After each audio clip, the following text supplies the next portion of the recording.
Orang kayak gitu kok diterima lagi ya sama Pak Kiai? Entahlah. Kamu ngerasa ada yang aneh nggak sih dari dia? Iya, gerakannya aneh. Sebelum nonton, jangan lupa klik subscribe dan loncengnya ya.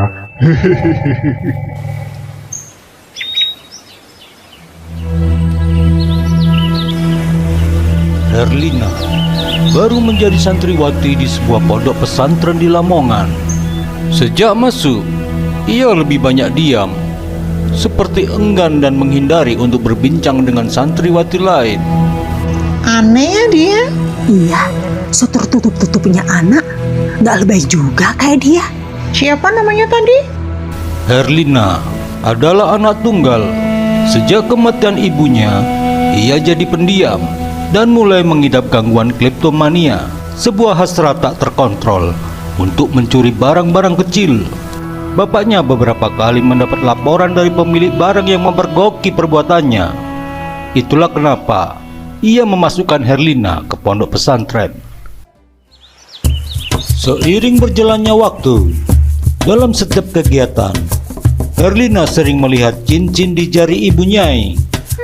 Gimana caranya ya aku bisa dapetin barang lucu itu? Mungkin karena dia tidak pernah ngobrol dengan temannya, insting kleptonya mulai kambuh. Oh iya, kesempatannya hanya pada saat giliran kelompokku bersih-bersih di ruangan ibu Nyai. Beberapa kali kelompok piketnya membersihkan ruangan ibu Nyai, namun tidak mudah dia mendapatkan cincin itu. Hingga akhirnya Setelah penantian yang lama, akhirnya aku menikmati hasilnya. Aku tidak peduli harga barang ini, tapi perjuanganku lah nilai yang sebenarnya. sehari berlalu, ibu Nyai pun segera sadar cincinnya hilang. Aku mencurigai dua kelompok piket yang terakhir membersihkan ruanganku. Geledah mereka. Iya, Bu. Cincin ibu Nyai ditemukan dalam tas Herlina. Ibu Nyai sangat marah. Pak Kiai yang kebetulan baru datang dari luar kota segera mengetahui apa yang terjadi. Ibu, sabar. Kamu kembalilah ke rumah. Biar aku yang menangani ini. Iya, Bah. Besok kau akan aku hukum. Astagfirullah. Ini semua salahku, Bu. Seharusnya aku memberitahumu dari awal, tapi aku kilaf. Mungkin karena jadwalku begitu padat untuk berdakwah keluar kota. Saat pertama kali kesini, bapaknya ingin ketemu aku secara khusus. Kebetulan sekali aku saat itu ada di tempat. Kami berharap dengan ajaran agama yang lebih baik akan menjadi terapi baginya supaya gangguan itu bisa hilang. Insya Allah, Pak, kami akan menjaga Herlina. Aku akan mengkoordinasi pengurus ponpes, dan tentang penyakitnya akan kami rahasiakan dari santri lain. Astagfirullah, Bah. Iya, Bah. Aku akan membatalkan hukuman untuk anak itu. Meski begitu, Pak Kiai khawatir peristiwa tadi membuat Herlina merasa tersisih di depan santriwati lain. Dan benar saja, Herlina yang merasa malu malam itu melarikan diri dari pesantren. Tapi petugas keamanan mempergokinya. Woi, jangan lari! Woi, tunggu, tunggu! Hati-hati, hati-hati!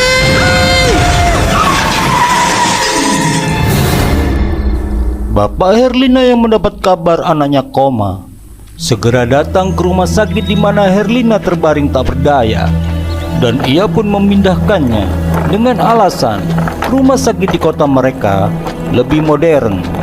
Pak Kiai meminta maaf sedalam-dalamnya karena tidak bisa menjaga Herlina. Tidak apa-apa, Pak. Maafkan anak kami yang sudah menyusahkan pesantren. Nanti jika Herlina sudah sembuh, akan kami masukkan ke sini lagi. Oh, kami akan sangat senang menerima nak Herlina kembali. Sesampainya di kota mereka, Herlina tidak dibawa ke rumah sakit, melainkan ke dukun langganan bapaknya untuk menjalani pengobatan alternatif. 2 minggu kemudian, Pak Kiai merasa takjub dan bersyukur karena Herlina dan bapaknya datang untuk kembali ke pondok pesantrennya. Ia menggunakan cadar dengan alasan untuk menutupi beberapa bekas luka. Pak Kiai tidak mempermasalahkan itu dan meminta pengurus ponpes untuk memberi Herlina penanganan dan juga ruangan khusus supaya lebih tenang pada masa penyembuhan dan traumanya. Untung dia dikasih ruang sendiri. Barang kita jadi aman, Sid. Orang kayak gitu kok diterima lagi ya sama Pak Kiai? Entahlah. Kamu ngerasa ada yang aneh nggak sih dari dia? Iya, gerakannya aneh. Mungkin belum sembuh total.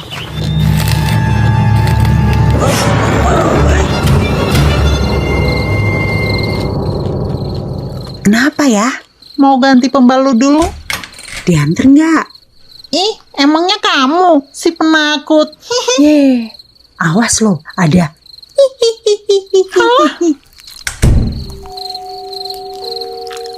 Beres. Sekarang bersihin darah dulu dari pembalut lamanya sebelum dibuang. Udah, Sid. Nggak usah nakut-nakutin. Loh, pembalutnya kok hilang?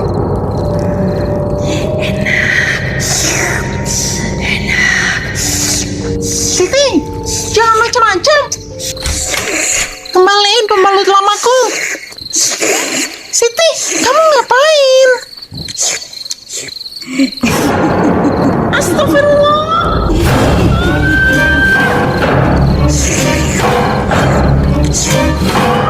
Kejadian itu adalah awal dari serentetan teror di asrama santriwati, khususnya mereka yang sedang terkena haid. Bahkan ada beberapa yang kesurupan. Assalamualaikum. Waalaikumsalam, Bu Nyai. Bau apa ini?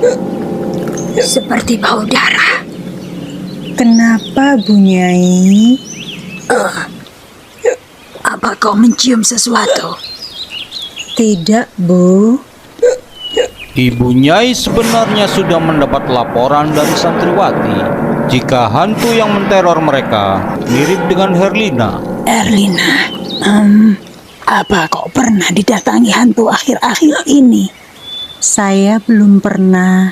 Siapa yang sudah ditemui, Bu? Cuma dengar-dengar saja. Apa Bu Nyai ingin ditemui? Ada-ada saja kamu ini. Justru aku yang ingin mencari dia. Akan aku usir dari tempat ini.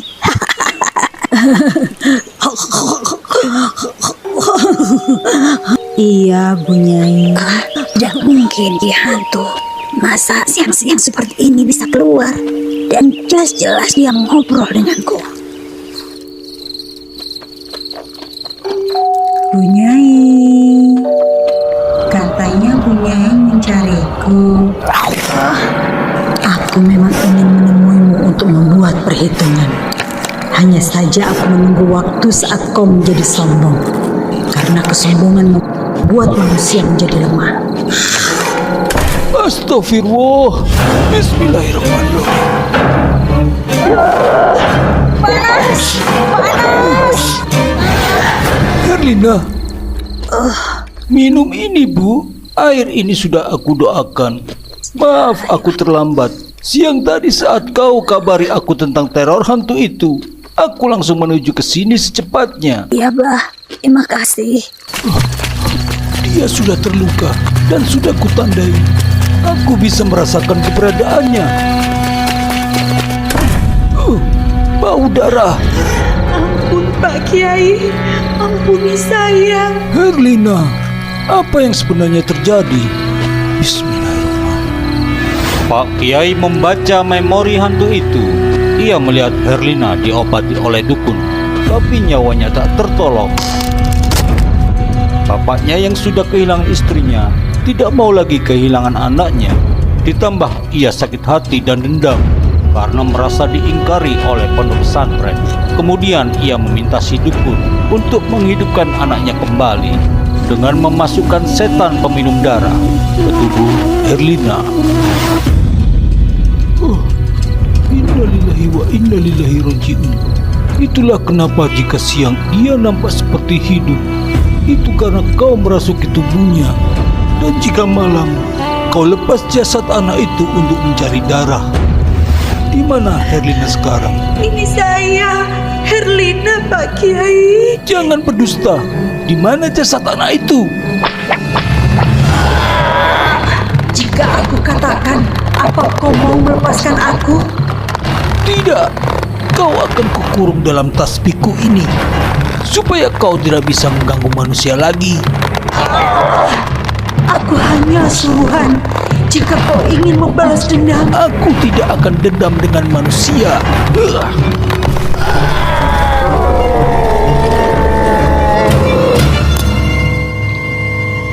Herlina, maafkan Bapak yang sudah teledor dan lalai menjagamu. Tapi kau harus ikhlas. Insya Allah, kamu akan tenang. Sekarang, beri aku petunjuk. Di mana kau berada?